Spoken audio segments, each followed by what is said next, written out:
আমেরিকার উপকূল থেকে মাত্র 90 মাইল দূরে বিশ্বের পরাশক্তি আমেরিকার চোখের সামনে দাঁড়িয়ে এক ব্যক্তি চ্যালেঞ্জ ছুড়ে দিয়েছিলেন দশকের পর দশক ধরে। তিনি ফিদেল কাস্ট্রো, যার নাম শুনলে দীর্ঘ সময় ওয়াশিংটনের করিডোরে আতঙ্ক ছড়িয়ে পড়ত। 1960 সালে কিউবার বিপ্লবের মাধ্যমে ক্ষমতার শীর্ষে বসেন কাস্ত্রো।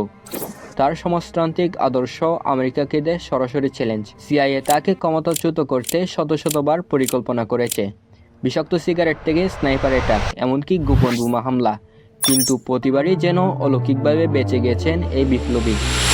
কিভাবে সম্ভব? কিউবার নিখুঁত গোয়েন্দা নেটওয়ার্ক এবং কাস্ত্রোর চোখর রাজনৈতিক কৌশল।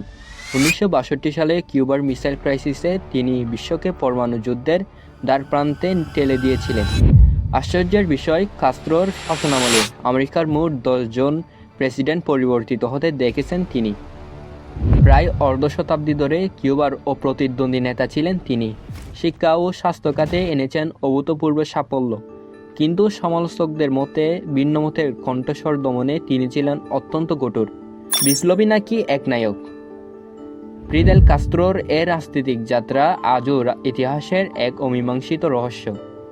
আমেরিকার চোখের সামনে দাঁড়িয়ে তার এই দীর্ঘ টিকে থাকা কি আদম্য সাহসের প্রতীক, নাকি রাজনীতির এক নিষ্ঠুর খেলা? আপনার মতামত জানান কমেন্ট বক্সে।